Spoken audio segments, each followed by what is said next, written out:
David Cameron says Aukus and Nato must be in best possible shape ahead of potential Trump win.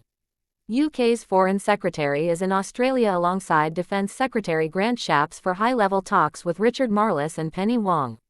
The UK Foreign Secretary, David Cameron, has suggested the AUKUS Pact and NATO alliance must get into the best possible shape to increase their chances of surviving Donald Trump's potential return to the White House.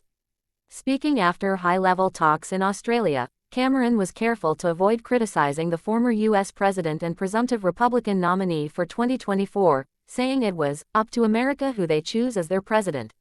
What we will do, as I am sure an Australian government would do, is work with whoever becomes the president, Cameron told reporters in Adelaide, South Australia.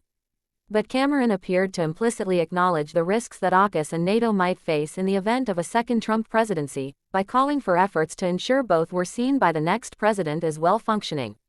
Cameron described the AUKUS partnership, which will see the US and the UK help Australia to acquire nuclear-powered submarines, as an absolutely brilliant arrangement, and NATO as the most successful defensive alliance in history.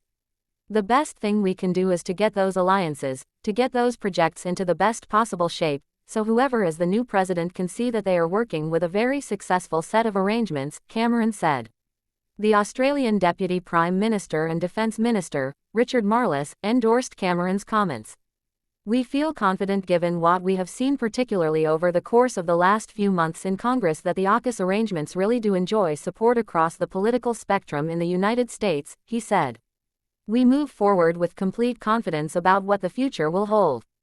The comments were in response to a question about whether the election of Trump in November would affect the AUKUS agreement that was sealed with the Biden administration last March.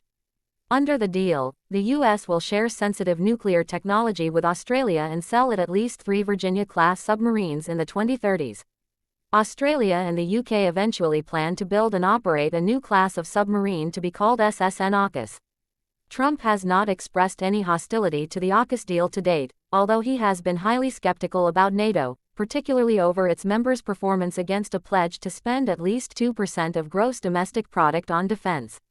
During a stump speech in February, Trump recalled telling an unnamed European leader that he would not protect any NATO member that was delinquent, and he would encourage Russia to do whatever the hell they want. Cameron and the UK Defence Secretary, Grant Shapps, were in Australia for annual talks with their Australian counterparts on Friday. The Australian Foreign Minister, Penny Wong, said AUKUS was good not just for Australia, but for Britain and the United States. We will make sure it does happen, Wong said. We do that understanding the scale of the enterprise, the scale of the task. The Australian government is facing domestic criticism after confirming it would send $4.6 billion Australian dollars, £2.4 billion to the UK over the next 10 years to expand the Rolls-Royce nuclear reactor production line in Derby. The figure, while previously unpublished, is understood to come from within existing AUKUS funding. The government last year indicated that the AUKUS project would cost $50 billion to $58 billion in the first 10 years of the plan. The Greens' defense spokesperson, David Shoebridge, said it was an extraordinarily bad deal and a bad day for Australian taxpayers. Marles said the nuclear reactors for Australia's submarines would be made at the Rolls-Royce plant and it was completely appropriate to fund an increase in production. Friday's meeting also covered the humanitarian crisis in Gaza, the Russian invasion of Ukraine and China's destabilizing activities in the South China Sea. We know how many hundreds of thousands of Palestinians are starving, Wong told reporters.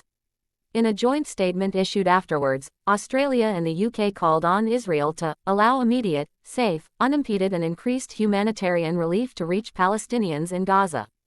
Given the large number of displaced persons taking refuge in the area and lack of safe spaces in Gaza, ministers shared deep concern at the potentially devastating consequences for the civilian population of an expanded Israeli military operation in Rafah, the statement said. Australia and the UK also expressed the urgency of an immediate cessation of fighting in Gaza to allow aid to flow and hostages to be released as a crucial step toward a permanent, sustainable ceasefire.